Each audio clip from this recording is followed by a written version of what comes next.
Hello friends, welcome to VP English classes.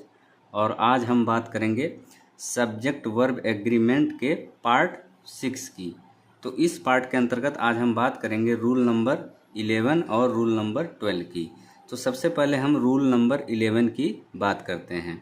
Friends, यदि दो singular noun and से जुड़े हों तथा उनमें से फर्स्ट सिंगुलर नाउन के पहले ईच या एवरी का प्रयोग हो तो इस पूरे को हम क्या मानते हैं? सिंगुलर सब्जेक्ट मानते हैं। इसलिए इसके साथ किसका प्रयोग करते हैं? सिंगुलर वर्ब का प्रयोग करते हैं। तो पूरा मतलब ईच या every plus singular noun plus and plus singular noun, ये पूरा जो है सिंगुलर सब्जेक्ट है और इसके साथ हम सिंगुलर वर्ब का प्रयोग करेंगे। इसके अलावा यदि दो सिंगुलर नाउन एंड से जुड़े हों और इसके साथ ही दोनों सिंगुलर नाउन के पहले ईच या एवरी में से किसी एक का प्रयोग हो तो इस पूरे को किसको? ईच या every plus singular noun plus and plus each या एवरी प्लस सिंगुलर नाउन, इस पूरे को हम क्या मानते हैं? सिंगुलर सब्जेक्ट मानते हैं।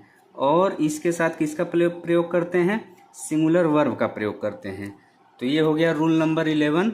अब हम इसके कुछ एग्जाम्पल्स की बात करेंगे।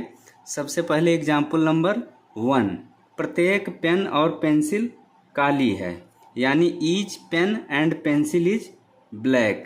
तो यहाँ पे दो सिंगुलर नाउन कौन कौन से हैं?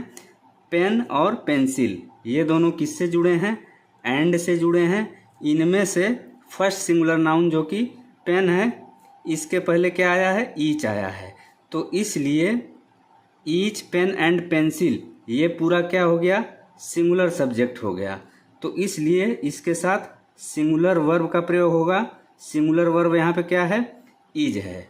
इसी तरह से हम बात करेंगे सेकंड एग्जाम्पल की, प्रत्येक पेन और प्रत्येक पेंसिल काली है, यानी each pen and each pencil is black.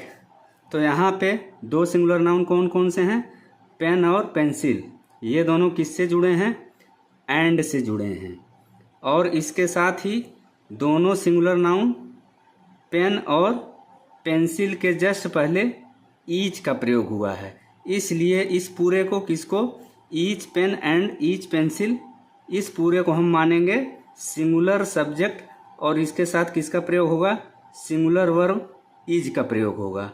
तो ये हो गया एग्जाम्पल नंबर 2। अब हम बात करेंगे थर्ड एग्जाम्पल की।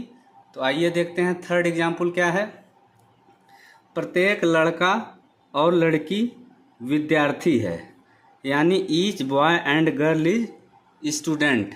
तो हम यहाँ पे देख रहे हैं फर्स्ट सिंगुलर नाउन बॉय है और सेकंड सिंगुलर नाउन गर्ल है। ये दोनों एंड से जुड़े हैं। इसके साथ ही फर्स्ट सिंगुलर नाउन बॉय के जस्ट पहले ईच का प्रयोग हुआ है। तो इसलिए ईच बॉय एंड गर्ल, इस पूरे को हम क्या मानेंगे? सिंगुलर सब्जेक्ट मानेंगे। और इसके साथ सिंगुलर वर्ब का प्रयोग करेंगे जो कि इज है। इसी तरह से हम बात करेंगे फोर्थ एग्जाम्पल की, प्रत्येक लड़का और प्रत्येक लड़की। प्रत्येक लड़का और प्रत्येक लड़की विद्यार्थी है, यानी each boy and each girl is student. यहाँ पे दो सिंगुलर नाउन कौन कौन से? बॉय और गर्ल। ये दोनों एंड से जुड़े हैं। इसके साथ ही दोनों सिंगुलर नाउन बॉय और गर्ल दोनों के पहले ईच लगा है। तो इसलिए each boy and each girl ये पूरा क्या हो गया? सिंगुलर सब्जेक्ट हो गया।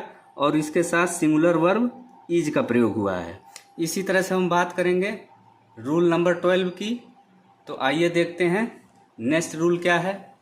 फ्रेंड्स, यदि किसी सेंटेंस में सब्जेक्ट के रूप में इच का प्रयोग हो, यदि किसी सेंटेंस में सब्जेक्ट के रूप में इच का प्रयोग हो तो इसके साथ सिंगुलर वर्ब का प्रयोग होता है। इसके साथ ही यदि किसी प्लूरल नाउन या फिर प्लूरल प्रोनाउन के बाद इच का प्रयोग हो तो इसको हम क्या मानते हैं? प्लूरल मानते हैं। और इसके साथ प्लूरल वर्ब का प्रयोग होता है। फॉर एग्जाम्पल, जैसे एग्जाम्पल नंबर 1, प्रत्येक के पास एक घड़ी है। तो यहाँ पे प्रत्येक यानी ईच क्या हो गया? सब्जेक्ट हो गया। Each has a watch. तो यहाँ पे ईच सब्जेक्ट हो गया, तो ईच का प्रयोग जब सब्जेक्ट के रूप में हो गया तो यहाँ पे सिंगुलर वर्ब हैज का प्रयोग हुआ है। इसी तरह से हम बात करेंगे, हम में से प्रत्येक के पास एक किताब है। ये है एग्जाम्पल नंबर 2, यानी we each have a book. तो यहाँ पे हम में से प्रत्येक, तो यहाँ पे प्लूरल प्रोनाउन क्या है? यहाँ पे प्लूरल प्रोनाउन वी है, प्लूरल प्रोनाउन वी है। और जैसा कि रूल में मैंने बताया कि यदि किसी प्लूरल नाउन या फिर प्लूरल प्रोनाउन के बाद ईच का प्रयोग हो तो इसको हम प्लूरल मानते हैं और इसके साथ प्लूरल वर्ब का प्रयोग करते हैं। चूँकि वी यहाँ पे क्या है? प्लूरल प्रोनाउन है और वी के बाद ईच का प्रयोग हुआ है, तो ये हो गया we each have a book. तो इस पूरे को हम प्लूरल मानेंगे, किसको? वी ईच को। वी यहाँ पे क्या है? प्लूरल सब्जेक्ट है, तो इसलिए यहाँ पे किसका प्रयोग होगा? प्लूरल वर्ब का प्रयोग होगा। इसी तरह से हम बात करेंगे लास्ट एग्जाम्पल की। लास्ट एग्जाम्पल क्या है? लड़कों में से प्रत्येक के पास एक बैग है, यानी the boys each have A bag.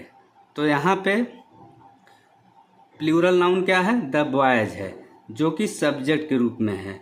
और द बॉयज के बाद किसका प्रयोग हुआ है?